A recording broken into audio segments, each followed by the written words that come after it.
Ne rien faire est essentiel. Il y a quelques jours, j'étais avec ma femme dans mon lit, on était dans notre lit, on venait d'ouvrir les yeux, on n'était pas encore levé, et là en fait une sorte de flemme nous envahit. On n'avait pas envie de se lever, on avait envie de rester allongé dans le lit. Et ma femme me dit quelque chose que je pourrais traduire de cette manière, puisqu'on parle une langue étrangère avec ma femme. Elle me dit quelque chose comme « Franchement, on n'est pas bien là. Qu'est-ce qu'il nous faut de plus ? Je pourrais passer la journée à rester allongé dans le lit avec toi, ça me suffirait. Viens, on reste juste comme ça allongé, ça fait du bien. » Et on est resté comme ça allongé, et on a pris notre temps pour se lever, quand on n'en pouvait vraiment plus, quand on était fatigué d'être allongé. Tout ça pour dire que ne rien faire, ça fait du bien. C'est une nécessité. Alors forcément, ne rien faire, c'est mal vu, parce qu'on nous a lavé le cerveau. On nous a dit que avoir la flemme, ne rien faire, c'était mal, parce que t'es pas un bon petit esclave productif quand tu fais rien. Quand tu fais rien, la roue du rat s'arrête. On nous a conditionnés à être des rats, à penser en termes de productivité, à faire de notre corps une machine à produire. Et souvent pas pour nous, pour les autres. À être un sorte de rat dans une roue. Et forcément, quand la roue s'arrête, il y a un problème. Pas pour moi. Mais il y a un problème parce que le rat, il fait tourner une roue qui entraîne des engrenages qui fait fonctionner le système. Si tout le monde se met à rien faire, ce système-là, il s'écroule. Alors il y aura un autre système. Si on se met tous à rien faire, forcément, il y aura un nouveau système parce que si on est tous à égalité à rien faire, il faudra bien que le monde s'adapte à nous. Tu comprends ? Et pour le moment, la plupart des gens sont dans cette course des rats. Et c'est ainsi qu'en fait, ne rien faire est mal vu. On t'appelle glandeur, branleur, flemmard. Appelle-moi comme tu veux. Je suis au-dessus de ça, moi. Mais moi, des fois, j'aime bien ne rien faire. Passer une après-midi, une matinée à ne rien faire. Et devine pourquoi ? Pour ma productivité. Pas pour la productivité de la société, pas pour la productivité d'une machine que moi j'ai pas conçue et qui n'a pas été conçue pour moi. Une machine dans laquelle moi je suis juste en fait un engrenage. Et dès que l'engrenage est usé, on me jette et on me change. Non, ma propre productivité. La productivité en fait, du bien-être. Des fois, tu as besoin de rien faire pour réfléchir. Tu te poses quelque part, tu peux rester allongé dans ton lit comme on a fait l'autre jour avec ma femme, ou tu peux venir te mettre à côté d'un ruisseau, là c'est plutôt une rivière, ou au bord d'un lac, ou en haut d'une colline, d'une montagne et regarder une belle vue, pour essayer de regarder loin. En général, regarder loin sur quelque chose, ça fait mieux réfléchir. Moi, regarder l'eau couler, ça me fait réfléchir. Marcher, tout simplement, moi j'adore marcher, c'est une de mes passions maintenant. Je ne sais pas si on peut appeler marcher une passion. Soyons fous, voilà. Marcher, c'est une de mes passions. Et c'est un moyen pour moi de mieux réfléchir, d'éclaircir des choses, de mettre le point de doigt sur certains points, de venir avec des idées, d'y voir plus clair. Autre chose, moi j'aime beaucoup, c'est conduire. Le fait de conduire, ça m'amène des idées. C'est un peu comme marcher, mais à plus grande vitesse. Conduire, ça permet de... conduire pour moi, c'est une forme de méditation. comme marcher. Bref, avancer quand le décor change. Surtout quand c'est un beau décor, comme j'ai la chance d'avoir ici, dans ce département magnifique. Bref, ne rien faire, on en a tous besoin en fait. Les gens des fois finissent en burn-out, finissent fatigués de leur journée, ils se plaignent qu'ils travaillent trop, ils bossent trop, etc. Oui, parce que quand tu travailles, quand tu n'arrêtes jamais,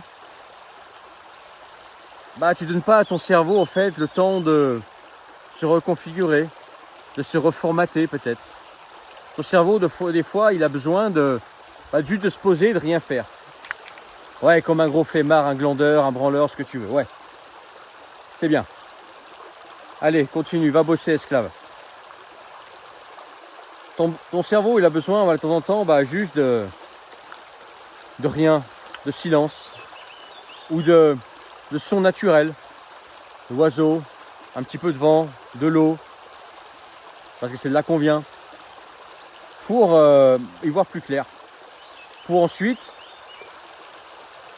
vivre mieux, travailler mieux si tu as envie de travailler, si tu as envie de monter un business, peut-être y voir plus clair, ou tout simplement en fait comprendre quelle sera ta prochaine aventure, quelle est la prochaine chose que tu feras dans ta vie. Tu es face à une décision à prendre et tu sais pas trop, tu as la tête dans le guidon, tu n'as pas pris le temps en fait d'y réfléchir. Et tu vas poser et tu vas prendre une journée, au moins une après-midi, une journée à ne rien faire. Juste réfléchir. À réfléchir, c'est bon, hein. Juste réfléchir. Sans te forcer à réfléchir, tu vas te mettre quelque part, tu vas rien faire. Et tu vas vite comprendre qu'en fait, ne rien faire, vraiment rien faire, c'est pas possible. L'humain, il a besoin de faire quelque chose. Mais réfléchir, c'est faire quelque chose. Réfléchir, ça demande de l'énergie. Donc en étant affalé là, tu vas te mettre à réfléchir et tu vas mettre en fait à éclaircir tes idées.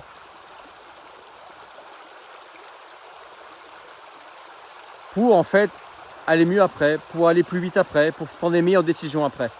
C'est pas en étant toujours la tête dans le guidon qu'on va plus vite. On pense que ouais, bosser, il faut bosser comme des acharnés. Tu vois, la culture hustle des États-Unis, tous les Américains sont pas comme ça d'ailleurs, mais bon. Tu vois, la culture de ouais, il faut bosser, il faut se décarcasser, c'est les bosseurs qui s'en sortent, etc. Hop. Ça va un moment, ça. Des fois aussi, il faut prendre le temps de prendre du recul, s'éclaircir les idées et se dire, ok, je suis là, qu'est-ce que je fais après? Quelle décision je dois prendre? Bien, je prends une journée juste pour réfléchir à ça. Tu es devant une décision à prendre ou devant une idée, tu hésites entre deux idées, entre deux trucs, et tu prends une journée juste pour réfléchir. Tu vas te poser quelque part et tu réfléchis à ça. Attention, réfléchir, c'est addictif. Hein. Quand tu te mets à réfléchir, quand tu te mets à relativiser, tu peux voir les choses des fois différemment. Tu vois le monde différemment, tu vois les gens différemment. Plus tu prends de hauteur, plus tu prends du recul, plus tu prends conscience de certaines choses, moins des fois, plus, allez, disons-le comme ça, plus tu as envie d'être seul. Ou aller être entouré avec des gens de qualité. Tu vois ? Moi, ma femme, elle est avec moi quasiment tout le temps. Parce que on s'entend tellement bien qu'on se lâche jamais l'un de l'autre et que on pense la même chose sur beaucoup de choses. On a les mêmes passions. Elle adore aussi être dans la voiture avec moi quand je conduis. Elle adore les balades avec moi en randonnée. Enfin bref, tu vois, on est très proche, très complice. Donc ma femme me gêne jamais, tu vois. C'est une personne que je peux avoir toujours avec moi. Mais voilà, quand tu prends du recul, des fois, des choses un peu superficielles, t'as plus envie de les fréquenter, quoi. Tu vois. Hier, j'étais dans un endroit, je dirais pas le nom, et je me suis mis dans un parc. Et il y avait des gens qui criaient, la musique de Cassos, etc. Et les discussions entre eux, c'était vraiment, tu vois, vraiment très bas. Tu vois, c'était... Et je suis parti parce que ça me saoule. Tu vois, je peux plus. Moi, j'ai besoin de discussions profondes. Soit avec moi, tu as une discussion profonde où on rentre dans les détails tout de suite. Soit, bah, ça sert à rien qu'on se parle. Si c'est pour qu'on se parle de la pluie et du beau temps, autant pas se parler, quoi. Tu vois. J'aime la profondeur des discussions. J'aime aller au bout des choses. J'aime qu'une discussion, en fait, fasse avancer moi ou l'autre personne. Hein. Si moi, je peux aider l'autre personne à avancer et que la discussion elle soit profonde et que cette personne reparte avec de la clarté, que je l'ai aidé en quelque sorte, bah, je serais satisfait de ma discussion. Mais juste parler, histoire de parler, non. Tu vois, c'est...